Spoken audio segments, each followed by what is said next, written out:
les bonnes choses qui sont dans vos têtes. Maintenant, je vais aller plus loin avec vous. Je vais aller plus loin. Il y a un exercice spirituel. Un exercice spirituel. Qui va vous donner plus de visibilité sur comment vous devez gérer vos prochaines semaines, vos prochaines années. Écrivez vos talents et les dons que vous savez que vous avez. Ce que vous savez faire, mettez ça par écrit. Faites un inventaire, faites une liste des dons que vous savez que vous avez ou des capacités que vous savez que vous avez. Ce que vous savez que vous savez faire. Même si tu sais préparer, il faut écrire ça, c'est quelque chose, c'est un talent. Il ne faut rien négliger.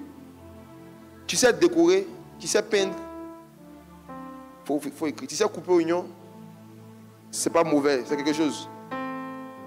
Prenez le temps de vous asseoir un jour et puis de faire comme un inventaire de tout ce que vous savez faire. Vous pouvez faire. En termes de bricolage, en termes aussi d'action professionnelle, écrivez tout. Écrivez, ensuite priez et demandez à Dieu parmi toutes ces choses que je sais faire. C'est dans laquelle de ces choses tu as mis ma destinée. Vous serez surpris. Tu peux savoir faire 10 choses et il y a seulement 2 que Dieu t'appelle à faire toute ta vie. Souvenez-vous de David lorsqu'il est allé vers Goliath. La Bible dit qu'il a pris 5 pierres, mais il a utilisé une seule pour tuer Goliath. Tu peux avoir 5 pierres dans ta gibecière, mais il y a une seule que tu dois prendre pour pouvoir devenir la personne que Dieu t'appelle à devenir. Tu peux savoir faire 5 choses différentes, mais il y a une seule chose sur laquelle tu dois te concentrer. S'il y a une seule pierre qui va tuer Goliath. Ce qui nous arrive souvent, c'est qu'on a 5 pierres et on utilise les 5 pierres. Voici pourquoi on ne tue personne. Quand tu veux forcément faire tout ce que tu sais faire, tu ne vas rien faire. On tue Goliath avec une seule pierre. Mais pour trouver la seule pierre, là, il faut mettre les 5 pierres ensemble. C'est ce qu'il appelle le fait de lister. Il faut s'asseoir, il faut regarder tout ce que tu sais faire. Mets dans ta JBC et puis tu regardes, et puis tu pries. Dieu va te dire, concentre-toi sur ça. Concentre-toi sur ça. Concentre-toi sur ça. Il y a beaucoup de choses que tu sais faire, mais concentre-toi sur ça seulement. C'est comme ça qu'on découvre ce sur quoi on est censé concentrer ces journées et ces semaines dans les mois à venir. Le pasteur Charles là-dessus, on avait une conversation avant qu'il ne vienne ici. C'est un gars qui est très observateur et puis donc les gens commencent dans les questions pièges. Quand tu es avec eux, il ne faut pas te presser à parler. Et même quand ils te donnent la parole, il ne faut pas parler vite.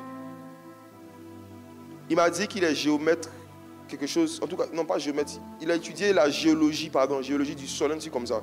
Et il m'expliquait que l'un des exercices qu'on leur donnait souvent, on leur montre 12 pierres vertes, par exemple, 12 pierres vertes qui se ressemblent. Mais on dit qu'il y a une différence entre les pierres. Tu dois observer et puis trouver la différence. Donc, il dit s'asseoir pour observer. Et puis, à partir de l'observation, tirer des leçons. C'est sa vie, c'est son métier. Donc, il dit, ça fait des années qu'il m'observait. Il me voit en pierre verte. Et il m'a posé une question. Il m'a demandé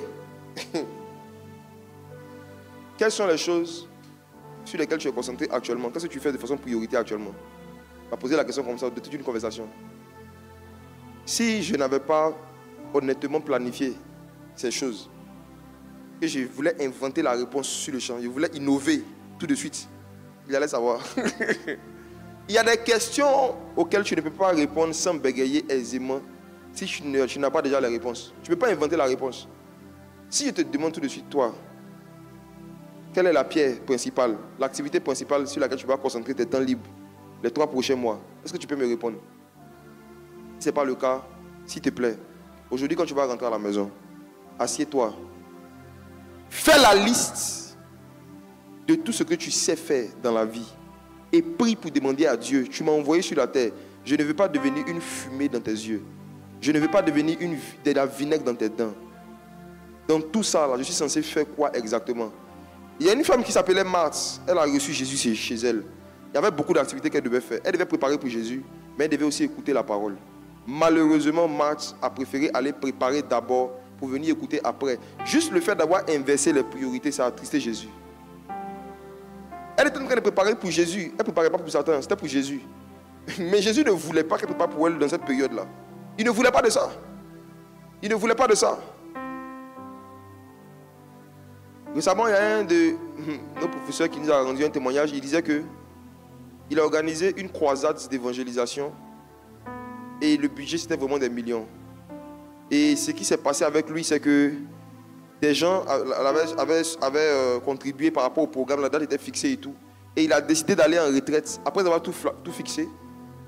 après avoir fait les dépenses, contacté les prestataires, il est allé en retraite, en jeûne, pour demander au Saint-Esprit vraiment comment la croisade va se passer, qu'est-ce qu'il veut qu'il fasse. Il dit, le Saint-Esprit lui a dit par une voix audible, je ne serai pas à ta croisade.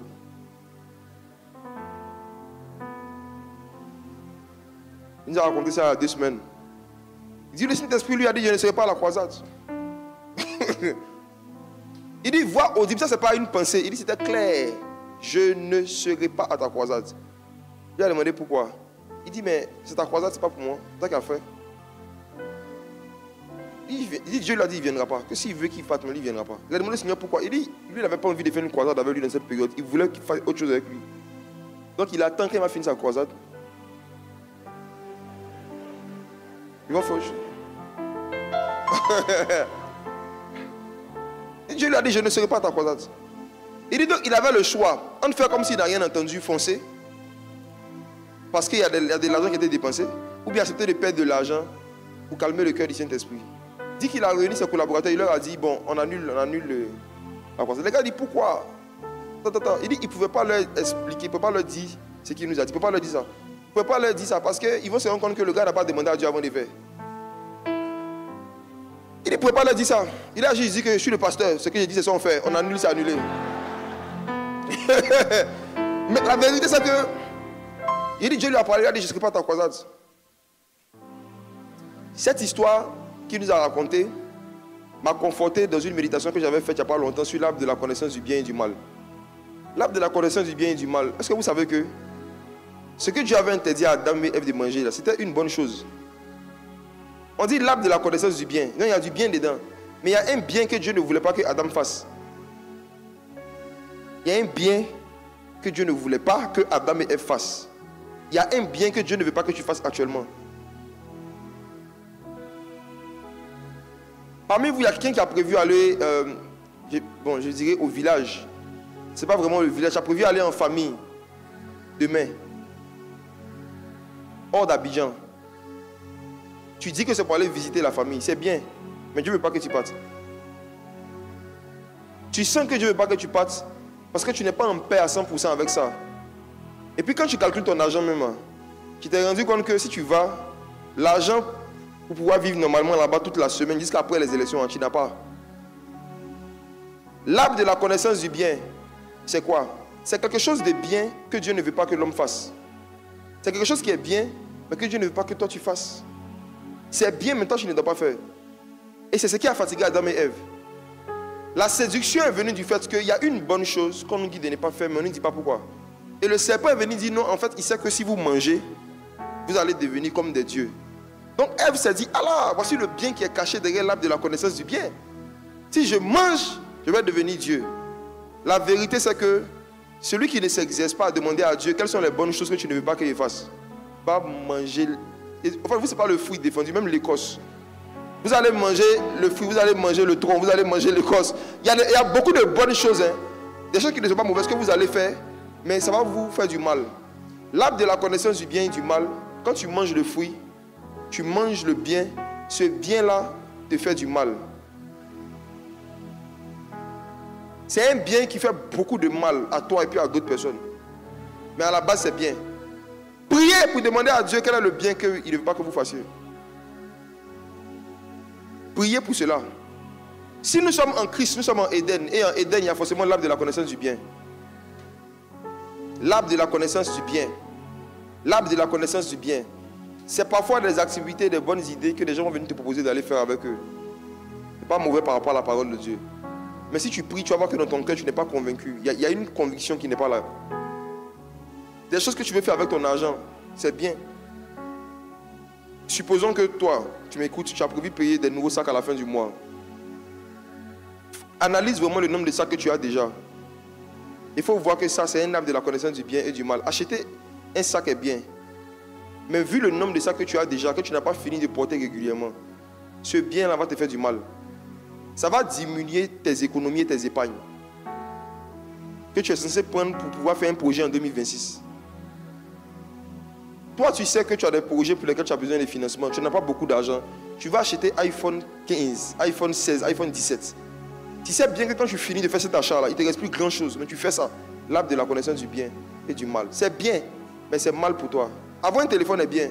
Mais toi, par rapport à tout ce dans quoi tu dois dépenser dans les mois à venir, c'est du mal. Donc vous voyez qu'on est constamment... On doit être constamment en train d'analyser, de discerner si ce bien que je veux faire là, c'est un bien qui va faire du bien ou bien c'est un bien qui va créer du mal.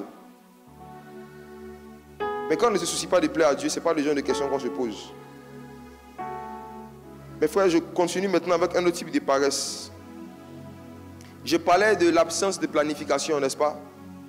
S'asseoir pour ne pas planifier ses journées, c'est mauvais. Ne pas planifier ses semaines, c'est mauvais. Ne pas écrire, c'est mauvais. Et on va lire une parabole que nous connaissons, que le Seigneur Jésus a donnée. Lisons ensemble Matthieu,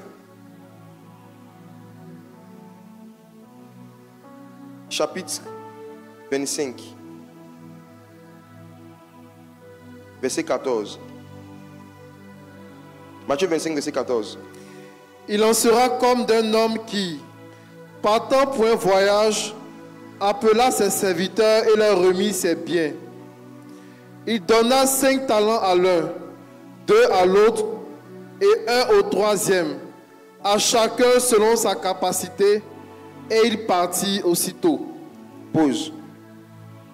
Une parenthèse. Mes frères et sœurs, vous allez voir que dès l'entame de cette histoire, le maître n'a pas donné les mêmes talents à tout le monde. Elle est d'accord? Donner la même chose à tout le monde, c'est contraire à la parole de Dieu. L'égalité n'existe pas dans le royaume des cieux. Donner la même chose à tout le monde, c'est contraire à la parole de Dieu. C'est pourquoi même dans la distribution de l'héritage ou des biens d'un parent, Dieu avait donné une loi pour dire que l'aîné doit recevoir la double portion. Dieu ne donne jamais les mêmes choses à tout le monde. Il donne à chacun selon sa capacité. Donc ça veut dire qu'avant de donner quelque chose à quelqu'un, tu dois connaître ses capacités. On ne donne pas quelque chose à quelqu'un qui n'a pas de capacités. Il y a des gens qui ont des idées mais qui n'ont pas la capacité. Mais qui veulent qu'on finance leurs idées. Si un frère de 16 ans vient te voir, il dit vraiment, il veut que tu l'aides à ouvrir un business. Il dit quoi? Il dit location d'avion.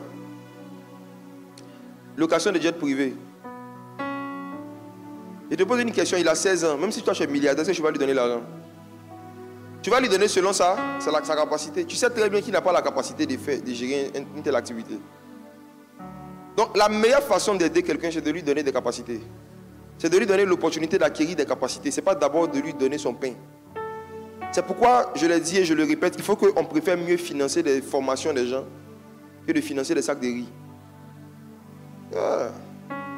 Il faut préférer financer des choses qui vont donner des capacités.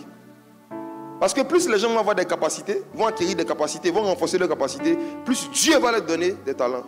Dieu va leur donner des opportunités. Avançons. Verset 17. De même, celui qui avait reçu les 2 talents en gagna 2 autres. Verset 18. Celui qui n'en avait reçu qu'un alla faire un creux dans la terre et cacha l'argent de son maître. Longtemps après, le maître de ses serviteurs revint et leur fit rendre compte. Celui qui avait reçu les 5 talents s'approcha en apportant 5 autres talents et il dit: Seigneur, tu m'as remis 5 talents, voici, j'en ai gagné 5 autres. Pause. Pour moi, cette parabole est l'une des paraboles qui doit nous donner le plus de crainte, ce qu'on fait avec les talents que Dieu nous a donnés. Est-ce que vous remarquez, sans beaucoup d'interprétation, est-ce que vous remarquez qu'il y a un qui avait 5 talents, mais quand son Seigneur est revenu, il lui a présenté 10. Et regardez la phrase qu'il lui dit. Il dit: Seigneur, est-ce que tu peux relire cette phrase? Verset 20. Seigneur, tu m'as remis 5 talents. Tu m'as remis 5 talents, oui. Voici, j'en ai gagné 5 autres. Je vais dire quelque chose de grave. Est-ce que vous savez que quand le Seigneur va revenir, il est censé venir trouver dans nos vies des talents qu'il ne nous a pas donnés? Je reprends. Si cette parabole est vraie, ça veut dire que l'une des attentes que le Seigneur a envers nous, c'est que quand il va venir, il va trouver dans nos vies des talents, des choses qu'il ne nous a pas données. Il dit, Seigneur, tu m'as donné 5 talents. J'en ai gagné 5 autres. En d'autres termes, Seigneur, regarde, je manifeste des choses que tu ne m'as pas données. J'ai acquis dans ma vie des choses que tu ne m'as pas données.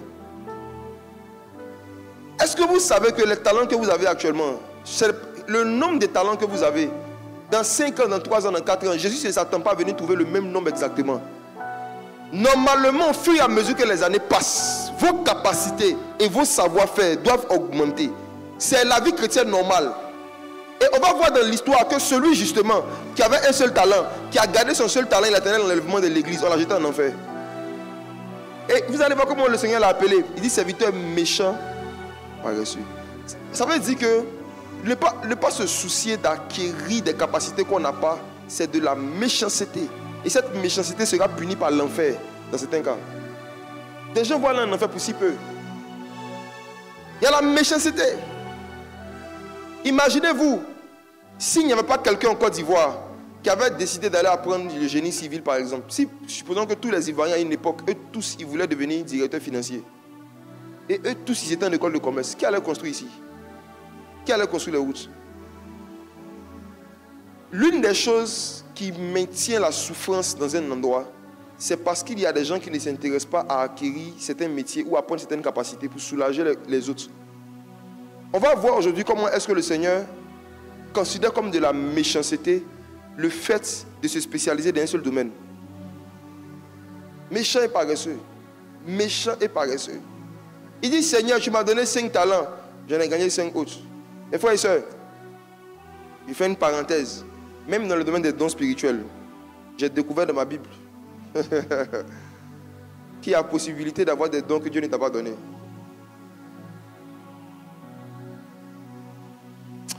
Cette parabole-là est trop puissante. Seigneur, tu m'as donné 5 talents, j'en ai gagné 5 autres. Ça veut dire qu'il y a 2 façons d'avoir des talents. Soit par don, soit par gain. Il y a des talents que tu reçois sans faire quelque chose. Et puis il y a des talents que tu reçois parce que tu as fait quelque chose. L'homme qui avait 10 talents avait 2 sources. Il y a des choses qu'on lui a données comme ça. Il y a des choses qu'il a pris. Quand il dit gagner, ça veut dire j'ai fait des choses pour avoir ça. On peut le faire avec toutes sortes de talents naturels. On peut le faire aussi avec les dons spirituels. On peut le faire. Je ferme la parenthèse. Alors, regardez le verset 21. Quand il a dit à son maître, voici les talents que tu m'as donnés, et voici même ceux que tu ne m'as pas donnés, que moi-même j'ai cherché à gagner. Regardez la réaction du maître. Son maître lui dit, c'est bien, toi un fidèle serviteur, tu as été fidèle en peu de choses. Je te confierai beaucoup. Entre dans la joie de ton maître. Verset 22. Celui qui avait reçu les 2 talents s'approcha aussi et il dit, Seigneur, tu m'as remis 2 talents. Voici, j'en ai gagné 2 autres. Pour ceux parmi vous qui sont des disciples de Jésus et qui veulent vraiment progresser dans la vie, je vous parle de la part du Seigneur. Décidez de chercher à gagner des talents et des savoir-faire que vous n'avez pas. Des choses que Dieu ne vous a pas données de façon naturelle, de façon innée. Prenez la décision que dans les 6 prochains mois, vous allez identifier des savoir-faire que vous n'avez pas, mais qui peuvent être utiles dans la réalisation de vos propres projets et des propres idées que vous avez. Et décider à gagner ça. C'est quand Dieu voit ce genre de cœur, ce genre de décision, que Dieu se révèle de façon particulière aux gens. Prenez la décision de chercher à gagner les talents que Dieu ne vous a pas donnés. Prenez la décision de chercher à acquérir des savoir-faire, des capacités que vous n'avez pas de façon innée. Tu sais que tu es une femme, tu es en train d'approcher la vingtaine, tu sais très bien que tu ne sais pas préparer, tu sais très bien que tu ne sais pas préparer, tu sais très bien que tu ne sais pas préparer. Toi-même, c'est ce que tu fais, là, quand toi-même tu goûtes là, toi-même ça ne te plaît pas.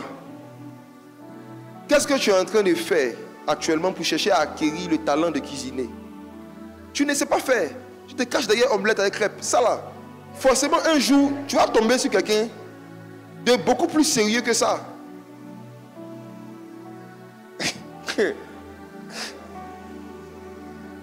Combien même d'employés dans les entreprises cachent leurs incompétences?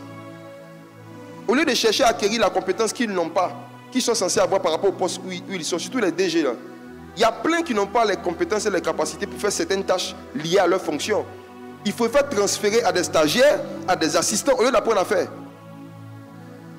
Au lieu de t'asseoir pour apprendre à faire, tu cherches des stagiaires. Il dit entreprise recrute 10 nouveaux stagiaires. Des DG malhonnêtes. La direction te demande qui fait ça. Tu dis c'est toi. Oh, c'est des petits qui font en bas.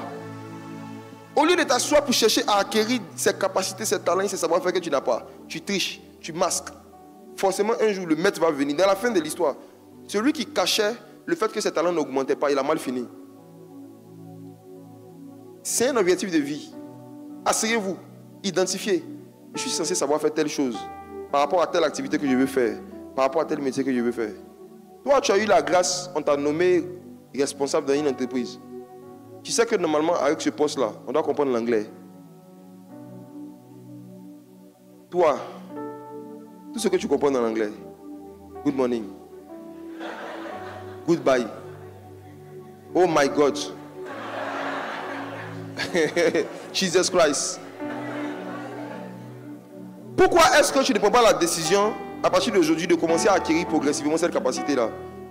De payer un professeur, de payer des cours et puis de commencer progressivement à commencer à apprendre. Je dis non, il y a des applications aujourd'hui.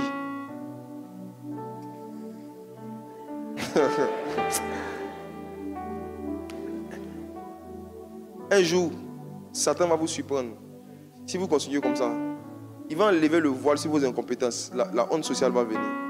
Si ce n'est pas Satan qui vous surprend, c'est Dieu qui va vous surprendre. En tout cas, entre les deux, il y a un qui va vous surprendre un jour.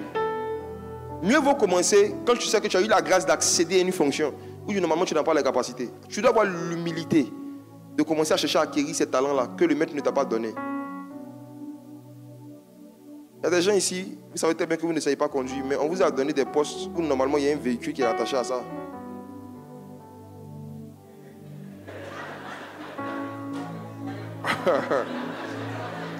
Ou bien vous aspirez à des postes, vous aspirez à des fonctions, à des postes. Si tu arrives là-bas, on te donne une voiture.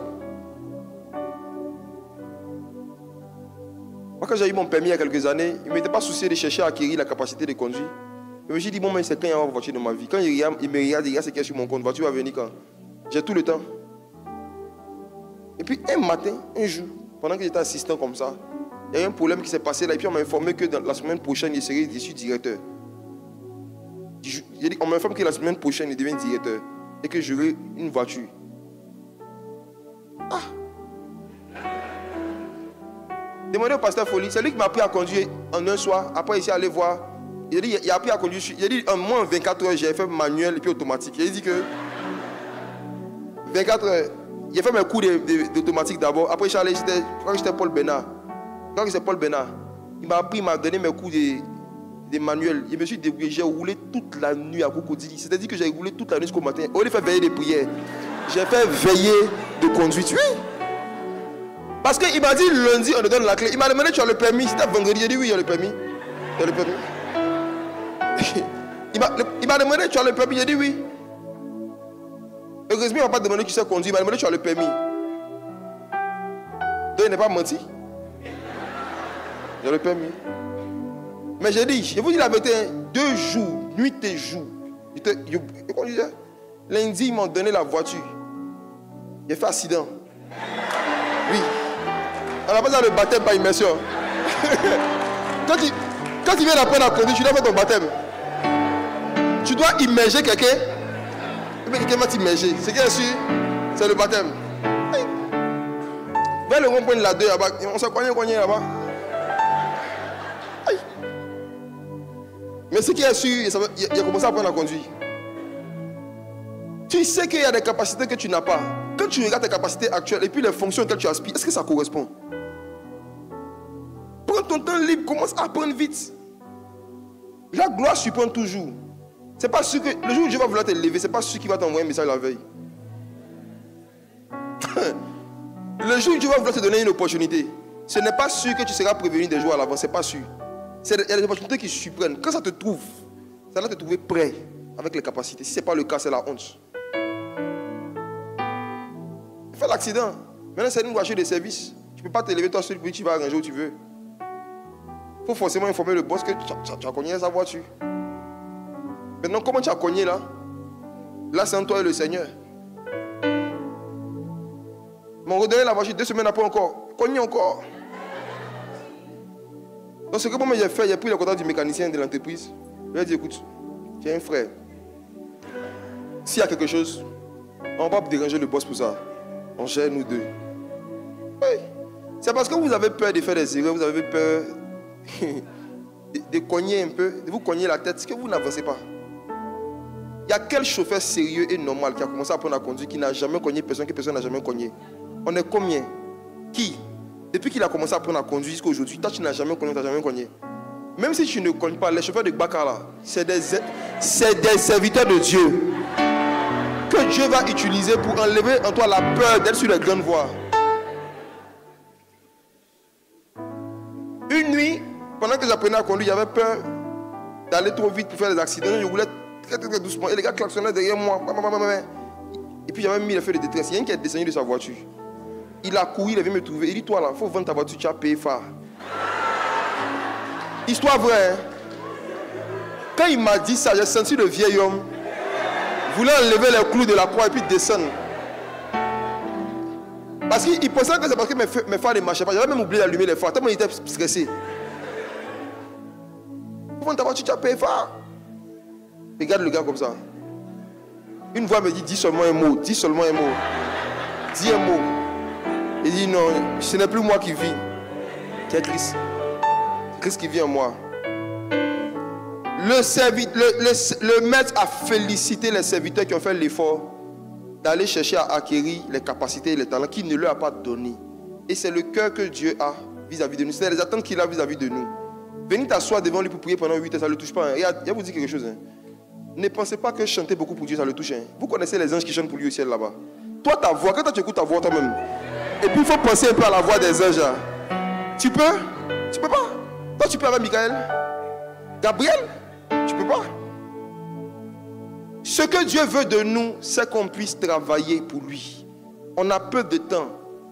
L'enlèvement est proche, la fin du monde est proche. Satan est en train de détruire des vies à grands pas. Satan est en train de plonger de plus en plus les gens dans les ténèbres. Les actions concrètes que nous on doit poser, on est la lumière du monde. On n'est pas la sonnerie du ciel, on ne va pas toujours chanter. Arrivé à un moment là, il faut sortir un peu pour commencer à faire dans le monde les activités et puis les talents, les activités et puis les projets qu'on est censé faire pour mettre un peu de lumière dans la vie des gens. C'est là-bas que Dieu nous attend. Là-bas que Dieu nous attend. Maintenant, regardons le sort de celui qui a gardé son même talent pendant 15 ans. Verset 24. Matthieu chapitre 25, verset 24. Celui qui n'avait reçu qu'un talent s'approcha ensuite et il dit, Seigneur, je savais que tu es un homme dur, qui moissonne où tu n'as pas semé et qui amasse où tu n'as pas vanné. J'ai eu peur et je suis allé cacher ton talent dans la terre.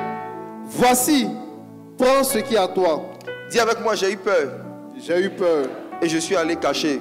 Et je suis allé cacher. La plupart des gens qui se cachent, qui aiment se cacher ou qui aiment cacher ce qu'ils savent faire, c'est pas l'humilité. Hein. Ils sont méchants. La première manifestation de la méchanceté, c'est la peur d'échouer. J'ai eu peur. Il n'a pas dit je suis humble et je me suis caché. Il dit j'ai eu peur. Tu te caches par humilité ou par peur d'échouer? Pourquoi tu caches vraiment ce que tu sais faire? Bien, pourquoi tu aimes te cacher? Rester caché. Moi, j'ai resté caché. Pas ta affaire de rester caché. Hein? C'est par humilité ou c'est par peur d'échouer? Soyez francs avec vous-même. La raison pour laquelle vous n'osez pas commencer même à dire aux gens que je fais telle chose, je vends telle chose, je sais faire telle chose. Pourquoi vous n'en parlez pas? La peur qu'on vous dise que ce que vous faites est vilain. La peur qu'on vous dise que ce n'est pas assez bien. La peur qu'on fasse des critiques. La peur qu'on fasse des remarques. La peur est un démon de paralysie. La peur est un démon de paralysie. La peur est un esprit de paralysie. La peur est un esprit de paralysie. La peur est un esprit de paralysie. Il n'y a pas quelqu'un qui accepte la peur d'échouer et puis qui marche dans sa vie. Ce n'est pas possible. La peur fait que tu n'avances pas. La peur fait que tu ne sais rien. Tu n'entreprends rien. Et puis, tu demandes à Dieu de te parler clairement. Même si Dieu parle clairement à un peureux, il ne va rien faire. Demandez à Moïse. Moïse a entendu clairement la voix de Dieu. Quand Dieu a fini de parler, il dit Seigneur, on voit quelqu'un d'autre. Les peureux finissent toujours par là. On voit quelqu'un d'autre. Lui, il est mieux que moi. Quelqu'un d'autre est mieux que moi. Vous savez, la peur blesse le Saint-Esprit. Ça attriste le Saint-Esprit. Et on va le voir dans la réponse de Jésus tout à l'heure. Il dit, j'ai eu peur et je me suis caché. J'ai eu peur et j'ai caché. Qui a envoyé cette phrase? C'est Adam. C'est lui. Dieu dit, où es-tu? Il dit, j'ai eu peur. Je me suis caché parce que j'étais nu. Dieu dit, mais qui t'a enseigné sur la nudité ici? Il n'a jamais fait un séminaire sur la nudité. Comment tu sais que tu es nu?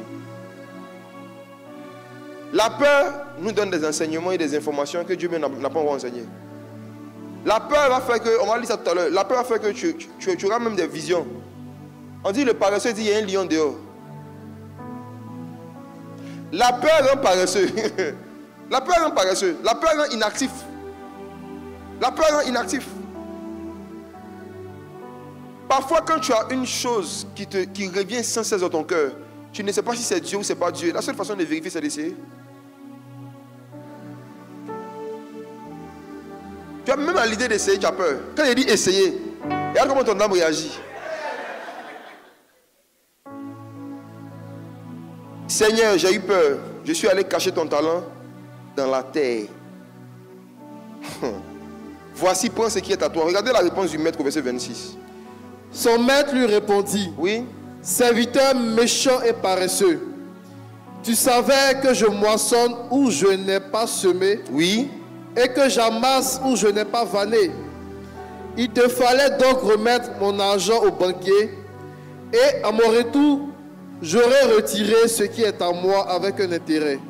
Il y a deux puissantes vérités dans le verset 26 et le verset 27. Il dit au maître que le maître moissonne où il n'a pas semé et il amasse où il n'a pas vanné. Je vous pose la question, est-ce que c'est vrai? Est-ce que Jésus vient moissonner où il n'a pas semé? Quand tu dis à quelqu'un qui vient moissonner où il n'a pas semé, je lui dis que c'est un voleur. La peur nous donne une image déformée de Dieu. La peur nous pousse à mentir sur Jésus. La peur nous pousse à dire des choses sur Jésus qui ne sont pas vraies. La peur va te donner une image de Dieu qui ne correspond pas à ce que Dieu est. Il voyait le maître comme quelqu'un de méchant et il a même dit, il dit tu es un homme dur. Au verset 24.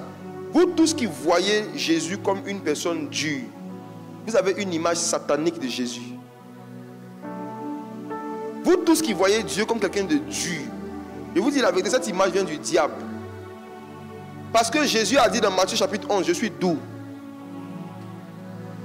et humble de cœur.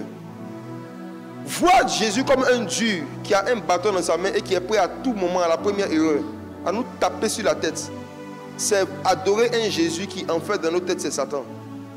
Le diable met dans notre image, dans notre tête sa propre image et il nous fait croire que c'est l'image de Dieu. Tu es un homme dur. Si Jésus était dur, toi tu allais être ici aujourd'hui. Non, on a 4 fois. Si Jésus avait été dur avec nous, quand on a commencé à marcher avec lui, qui allait rester dans la foi? Il ne faut jamais se rappeler du Seigneur nous a enlevé. Jésus est dur, c'est un homme dur. Le fait d'avoir une mauvaise image du maître a fait qu'il n'a pas voulu essayer des choses. Et je vous assure, votre capacité de vouloir essayer quelque chose dépend de l'image que vous avez de Jésus. La façon dont vous voyez Dieu, c'est ça qui va déterminer votre courage dans la vie. La façon dont vous voyez Dieu. La façon dont vous voyez Dieu. Quand j'ai eu le projet il y a quelques mois de commencer à évangéliser dans les lycées et les collèges de Côte d'Ivoire, d'Abidjan en particulier, j'en parlais comme ça, comme j'en parle à tout le monde. Et puis, il y a un pasteur qui m'a dit, est-ce que tu sais que l'État a voté une loi? Il dit que dans les écoles publiques, surtout les écoles publiques, il ne faudrait plus qu'il y ait les activités chrétiennes et tout ça. Il m'a dit ça, non? J'ai dit oui, je sais. Par exemple, aujourd'hui, on ne peut plus avoir accès au stade de l'université de Cocody comme avant. Voilà, c'est en train de venir. Au fur et à mesure, ils vont fermer en tout cas les espaces qui sont dans les écoles, les universités, pour certains événements chrétiens.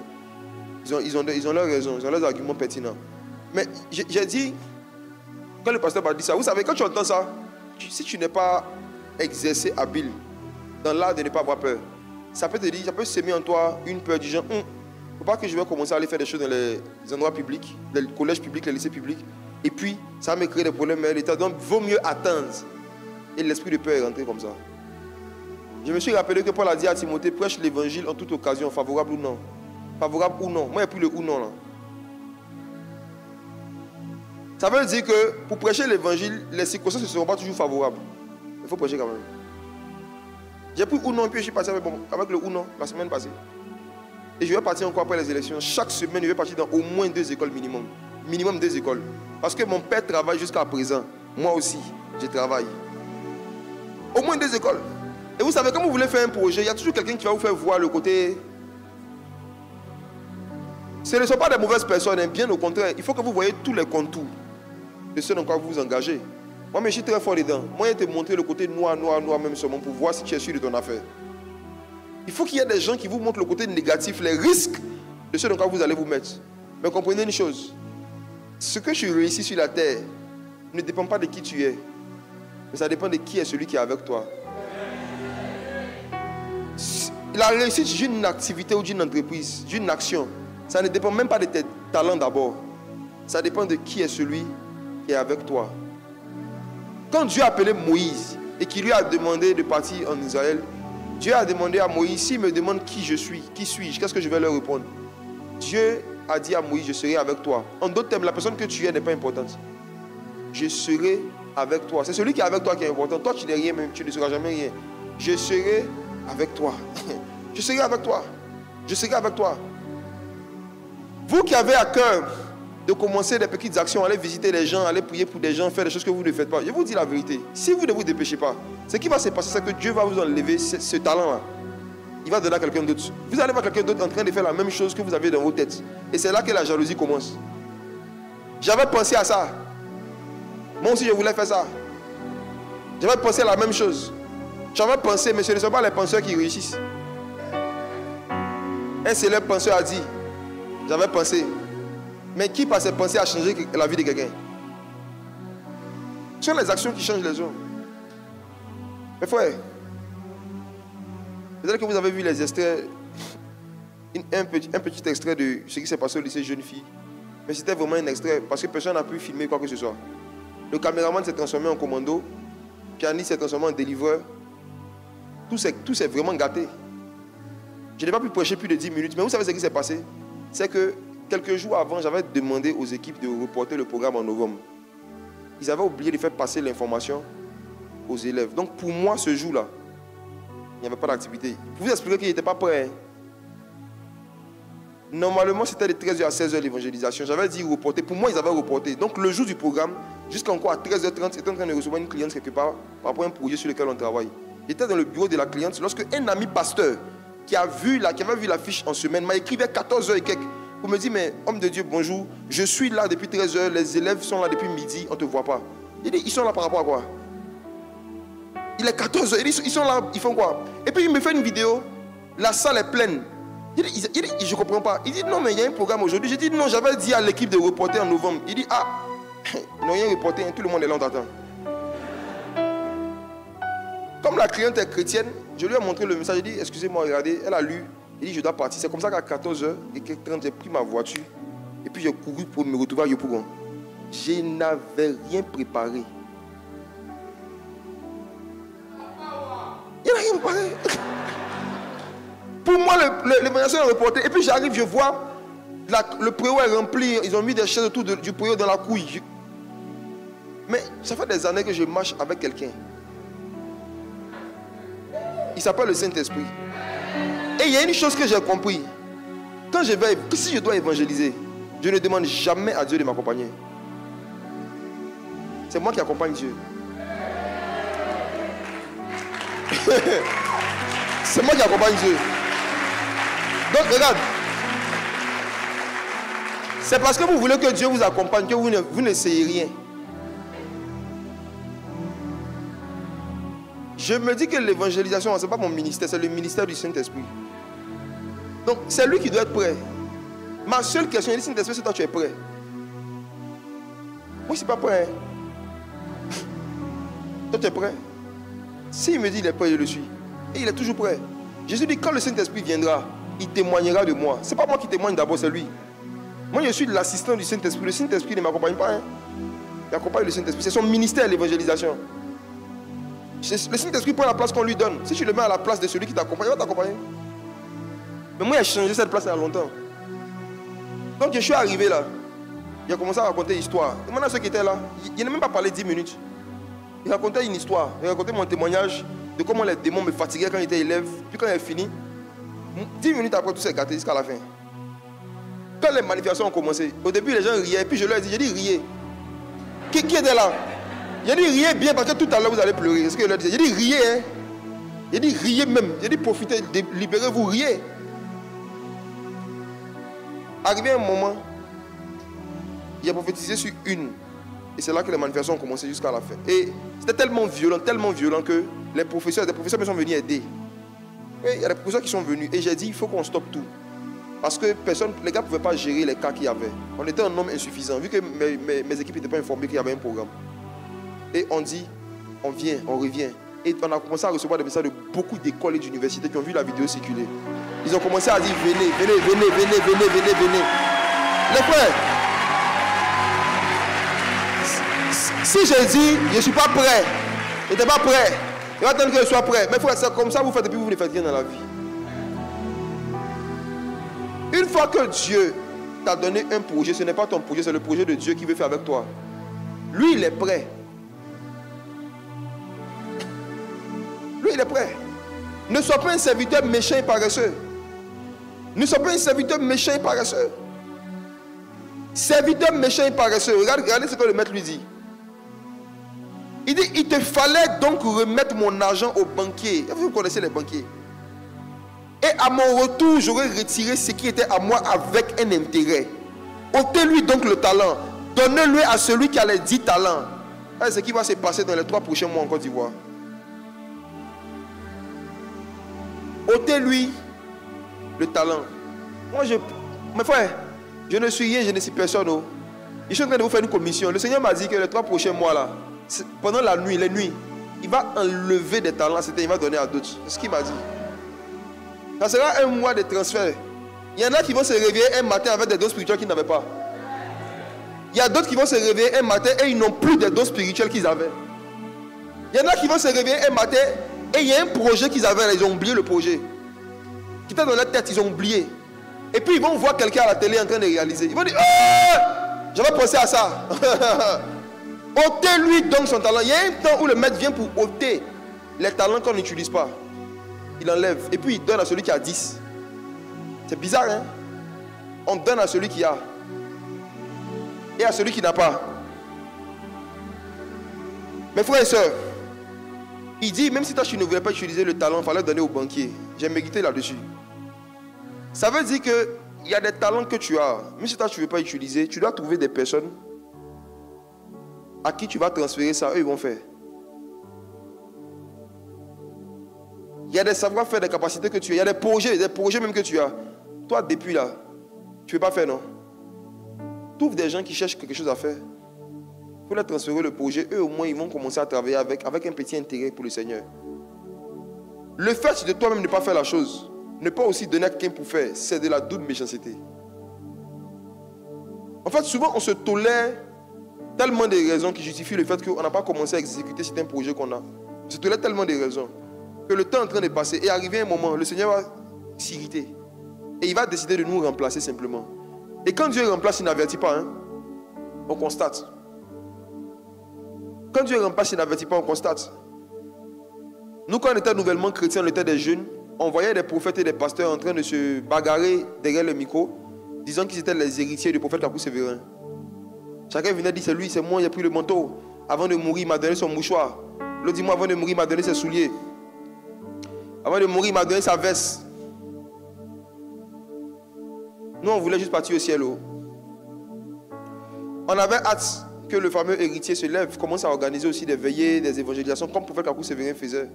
Qui commence à pouvoir bénir des milliers de personnes, comme le prophète Kakou Sévérin. On attendait pendant des années, on n'a pas vu. Hein. Il y en a qui ont essayé, mais c'est pas allé quelque part. Je me suis rendu compte que c'est Dieu dans sa souveraineté qui décide qui doit prendre le relais par rapport à une œuvre qui est faite. Cela ne dépend ni de celui qui veut, ni de celui qui court, mais de celui à qui Dieu fait grâce. Mais la grâce de Dieu aussi se base sur des vertus. Il y a des grâces qui se basent sur certaines habitudes, certaines vertus. Il y a des gens à qui Dieu avait mis à cœur d'organiser certaines conférences, certains programmes. Ils ne l'ont pas fait. Ils ne l'ont pas fait. Il y a des gens qui avaient les moyens à une saison de se lever pour commencer à évangéliser la jeunesse. Ils ne l'ont pas fait. Ils ne l'ont pas fait.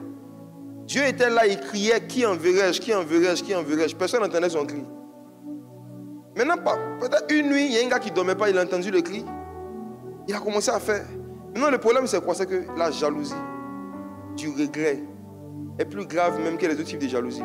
La jalousie du regret de ne pas avoir fait ce que Dieu t'a dit de faire et de voir quelqu'un d'autre en train de faire ça et de porter beaucoup de fruits. Cette jalousie-là peut être détruite pour toujours.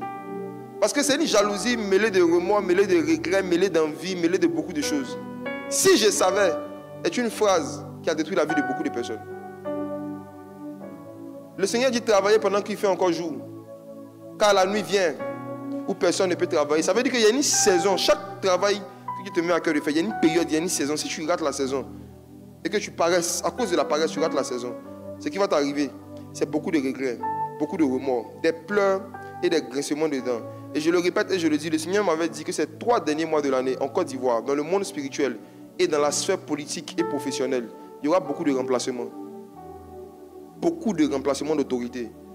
Beaucoup de gens vont perdre leur autorité politique, leur autorité financière, leur autorité prophétique. Dieu va retirer à beaucoup de personnes et Dieu va élever d'autres personnes souverainement. Mais il y a des vertus que Dieu cherche. C'est l'amour du travail. C'est l'amour du travail. C'est l'amour du travail. Dieu sera plus à l'aise de prendre un bosseur et un travailleur païen pour le mettre à certaines fonctions, plutôt que prendre un chrétien paresseux et talentueux. L'amour du travail. Voici. Proverbe chapitre 12, verset 27. Troisième type de paresse qui attriste le Saint-Esprit. Proverbe 12, verset 27. Le paresseux ne retire pas son gibier, mais le précieux trésor d'un homme, c'est l'activité. Le paresseux ne rôtit pas son gibier. Rôtir son gibier, c'est quoi? Lorsque vous prenez de la viande, je ne vous apprends rien. Surtout par rapport à la viande de bouche, je pense que je ne vous apprends rien. Le gibier, c'est ça en fait. C'est le nom français de la viande de bouche, le gibier. Alors, quand vous prenez de la viande, le goût que la viande a dépend du feu par lequel on le fait passer. Vous voyez? Donc une viande qui n'est pas passée par le feu ne peut pas être comestible et n'est pas bonne à manger. De la même façon, chaque talent que Dieu nous donne est un gibier. Chaque capacité que Dieu nous donne est un gibier. C'est censé passer au feu. Le feu de la réflexion, le feu de la planification, le feu de l'organisation. Il y a des gens qui ont des gibiers ici qui ne sont pas bien préparés, mais ils veulent servir ça en Côte d'Ivoire. Ils servent, les gens ne payent pas, les gens ne sont pas gentils. Parfois, vous n'avez pas pris assez de temps pour rôtir votre gibier. C'est-à-dire vous asseoir pour bien travailler l'idée, bien travailler le projet, bien regarder les tenants, les aboutissants, voir qu'est-ce que les gens aiment, qu'est-ce que les gens n'aiment pas. Parfois, rôtir son gibier, c'est perfectionner quelque chose qu'on a déjà. C'est-à-dire la chose est là à l'état brut. Mais on cherche à ajouter des choses ou à mettre des choses autour pour pouvoir perfectionner. Et il dit le paresseux ne rôtit pas son gibier. Les paresseux aiment faire un minimum d'efforts pour avoir le maximum de résultats. Que Dieu nous délivre de cette attitude. Je passe rapidement à la 4e type de paresse. C'est la paresse qui transforme la paresse en don de révélation. Quand la paresse devient un don de révélation. Proverbe 22, verset 13. Proverbe 22, verset 13, ça dit quoi? Le paresseux dit, il y a un lion dehors, je serai tué dans les rues. Il y a un lion dehors? Je serai tué dans les rues. Qui ici a déjà sorti de sa maison et puis la vie lion dans la rue? Ce que Dieu essaie de dire, c'est que la paresse fait voir des problèmes qui n'existent pas. La paresse fait voir des blocages qui n'existent pas. La paresse amplifie ou aggrave des petits problèmes, même les problèmes existants. La paresse amplifie. Pourquoi le paresseux dit qu'il y a un lion dehors? Parce qu'il a vu un chat passer. Quand le paresseux voit un chat, il dit c'est un lion. Les paresseux aiment aggraver des petits problèmes. Ça dit que, je n'ai pas envie de donner des exemples, mais ça dit, des petits blocages. Quand ils vont t'expliquer, tu vas avoir l'impression que ce n'est pas un blocage, mais c'est un boom cœur. Mais quand toi-même tu vas venir devant la situation, tu vas voir qu'on aurait pu régler ça. C'est la paresse. La paresse de ne pas réfléchir beaucoup, faire beaucoup d'efforts pour trouver une solution. Dès qu'il y a un obstacle, on arrête. Dès qu'il y a un blocage, on dit, on ne peut pas faire. Dès qu'il y a un problème, on dit, non, ça, on ne peut pas. Mes frères et sœurs, lorsque vous développez la paresse à un certain niveau, vous commencez à avoir des visions. Vous commencez à voir des choses qui n'existent pas, même dans les songes. Le paresseux dit, il y a un lion dans les rues. Regardons un autre verset. Proverbe 20, verset 4. À cause du froid, le paresseux ne laboure pas. À la moisson, il voudrait récolter, mais il n'y a rien. À cause du froid. Très bien. Faites attention à la saison des pluies. Les saisons des pluies révèlent les comportements des gens. Quand il dit à cause du froid, vous savez, dans tous les pays du monde, il y a un moment où il fait plus froid que d'habitude. C'est à ce moment-là que l'esprit de paresse même se manifeste puissamment même. À cause du froid, le paresseux ne laboure pas. Ça veut dire qu'à cause du climat, à cause de la température, il y a des activités et des actions que le paresseux est censé faire qu'il ne fait pas. Combien de chrétiens décident de ne pas aller à l'église quand il pleut? Le sel de la terre. Ils sont trop sels. S'il pleut, ils vont fondre. Mais quand c'est pour aller chercher de l'argent, non, supposons que dimanche à 9h, quelqu'un t'appelle, il te donne rendez-vous à 9h30 pour prendre 5 millions à Bobo derrière Raï, sous une pluie battante. Que ferais-tu? Une forte pluie qui dure depuis 3 heures de temps, 5 millions à Bobo derrière Raï. Il y en a qui vont nager. Il y en a qui vont payer bateau. Même s'il y a inondation, ils vont ramer pour partir. Les sacrifices et les efforts qu'on est prêt à faire pour surmonter un blocage existant, ça détermine vraiment nos vertus, hein, et ça détermine aussi notre intérêt pour la chose qu'on veut avoir. Je vous laisse ces versets méditer avec. Je vais rapidement sur le 5e type de paresse. C'est avoir plus de désir d'avoir des choses que le désir de faire des activités pour avoir ces choses. Les gens qui ont beaucoup de désirs, de rêves, mais qui ne prennent pas beaucoup d'initiatives. Proverbe 21, verset 25 à 26. Je vais terminer avec ça. Les désirs du paresseux le tuent, parce que ses mains refusent de travailler. Les désirs du paresseux le tuent parce que ses mains décident de travailler, oui. Tout le jour, il éprouve des désirs, mais le juste donne sans parcimonie. Les désirs du paresseux le tuent. Ce que j'ai compris récemment par ce verset, c'est que chaque désir d'un paresseux est un esprit de mort. Les désirs des paresseux sont des esprits de mort. Les désirs d'un paresseux peuvent le tuer lui-même et puis tuer ceux qui veulent le financer. Là. On dit pourquoi ces désirs le tuent? Parce que ses mains refusent de travailler. Ça veut dire que c'est des personnes qui vont vous parler de grands projets, qui ont de grandes ambitions, de grands désirs. Maintenant, le travail qu'il faut faire, les actions qu'il faut poser, les activités qu'il faut mener pour pouvoir réaliser ces désirs-là, vous allez voir dans les activités qui ne sont pas prêts. Il veut que quelqu'un d'autre les fasse. Ou bien il veut faire une partie, mais avoir des grands résultats. Même dans le ministère, même dans les histoires d'église, il y a trop de nos confrères qui sont paresseux. Pourquoi ils sont paresseux? Les gens veulent prêcher 2 fois par semaine, 3 fois par semaine seulement, comme des princesses, et puis avoir des méga church. Les gens n'évangélisent plus, ils ne veulent plus évangéliser. Ils ne cherchent pas à se déplacer, à aller dans les endroits où il y a des païens pour parler de Jésus. Mais ils veulent que les églises soient remplies. Ah, c'est rempli comment? Des gens ne veulent pas régulièrement faire un travail sur les réseaux sociaux, d'édifier les gens régulièrement, mais ils veulent avoir beaucoup d'abonnés. On fait ça comment? Les désirs du paresseux le tuent. Parce que le travail que sa main doit faire pour avoir le résultat, là, le paresseux ne veut pas faire ce travail, mais il a des désirs. Faites attention, vous qui encouragez des gens qui ont beaucoup de désirs, beaucoup de projets, mais qui ne posent pas beaucoup d'actions devant vous, faites attention. Si ce n'est pas eux qui se tuent, ils vont vous tuer un jour. Les paresseux tuent avec la langue. Un jour, dans une frustration, il va te dire, toi, tu as déjà fait quoi pour moi? Le jour où tu vas lui refuser quelque chose, ou bien le jour où tu ne veux pas vouloir aller dans son sens par rapport à une de ses ambitions, il va te sortir des paroles qui vont tuer en toi le désir d'aider quelqu'un. Beaucoup de personnes ont décidé de ne plus aider les gens à cause de certaines paroles que des ingrats leur ont dit. L'ingratitude va tuer en toi aussi une vertu que Dieu t'avait donnée. L'ingratitude va tuer en toi une vertu. Moi, je ne connais pas quelqu'un qui est très paresseux et puis qui est reconnaissant, ça n'existe pas. C'est pourquoi ils préfèrent ne pas aider les paresseux. Parce qu'ils savent que peu importe ce qu'il fait pour eux. Un jour, ils vont me dire que ce qu'il fait, c'est rien. Et l'effet que ça va me faire, ça va faire que je ne vais plus vouloir aider quelqu'un. Non, pour garder mon cœur, il ne les aide pas. L'une des façons de garder son cœur, c'est de se garder, de pouvoir investir, faire des sacrifices pour quelqu'un qui n'a pas certaines vertus. Il ne faut pas juste regarder les problèmes que la personne a, il faut regarder ses vertus aussi. Et quelqu'un qui n'aime pas travailler, mais qui a beaucoup de désirs, un jour, ces désirs vont le tuer et te tuer. Vous tous, vous allez vous faire tuer.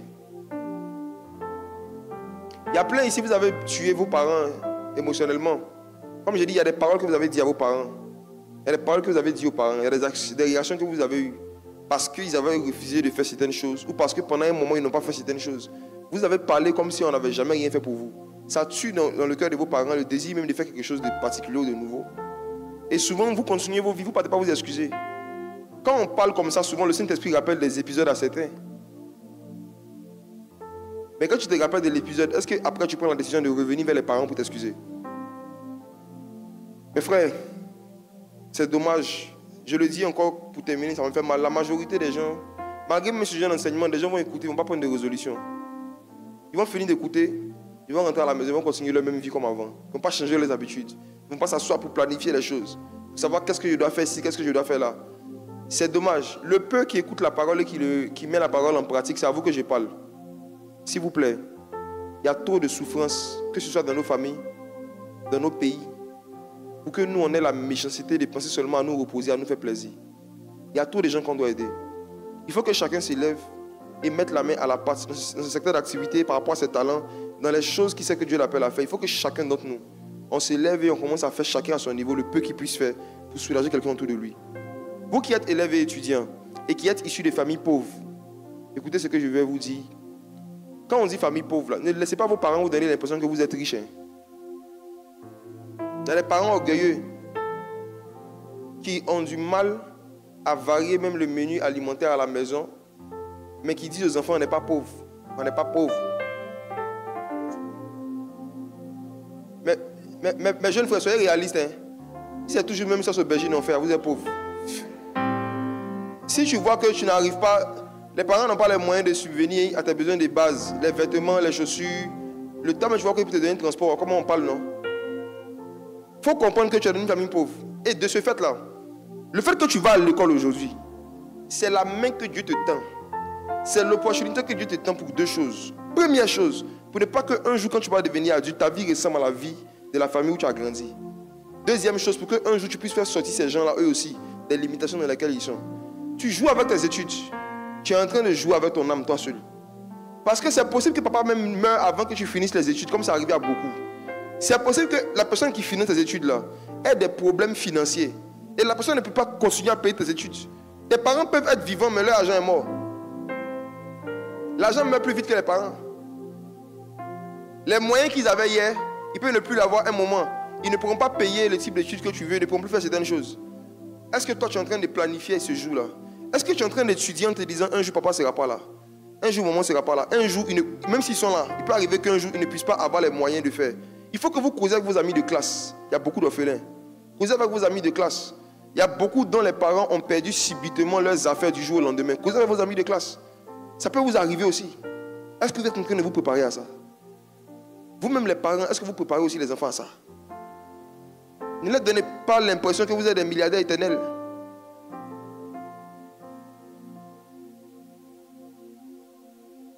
Il y a beaucoup ici, vous n'avez pas pitié de vos parents. Vous êtes méchants et paresseux. Si vous saviez les sacrifices que vos parents faisaient pour qu'on puisse payer vos fournitures, vous n'avez pas passé tout votre temps sur TikTok. Il faut arriver à un moment de sa vie où dit, je ne suis pas un enfant de Satan, donc je vais arrêter d'être aussi méchant que lui. Même si vous étiez sorcier, même pour être sorcier, tu peux pas être paresseux. Il y a réunion chaque nuit. Ça dit que même si tu es sorcier, là, peu importe ce que tu fais la journée, ils vont venir te réveiller vers minuit, 1h pour aller t'envoler. Et puis tu dois rentrer dans ton corps avant 5 heures pour te réveiller le matin pour t'apporter encore pour aller à l'école. Attends. Tu vois que la paresse, là, ça ne vient d'aucun royaume. C'est vraiment charnel. Il faut qu'arrive un moment, chacun prenne des décisions de dire, est-ce que je suis en train de chercher à beaucoup travailler pour pouvoir soulager quelqu'un? L'une des choses qui peut attirer une grande onction et une grande bénédiction sur vos vies, c'est d'identifier une catégorie de personnes et puis vous allez décider que vous allez travailler pour les aider à souffrir moins. C'est-à-dire que tu identifies des gens, non? Et tu dédies ta vie à travailler et à faire des actions pour que ces personnes-là souffrent moins ou ne souffrent plus. Quand tu ne vis pas pour quelqu'un, tu vas vivre pour toi-même. Et quand tu vis pour toi-même, la vérité, hein, tu peux mal finir. Parce que Jésus n'a appelé personne parmi nous à vivre pour lui-même. Jésus est venu sur la terre, il est mort, il est venu vivre pour nous. Il est mort pour nous. Donc chacun d'entre nous, là, on doit identifier une ou plusieurs personnes pour qui on vit. C'est bon? Pendant que je suis en train de parler, j'ai vu une scène.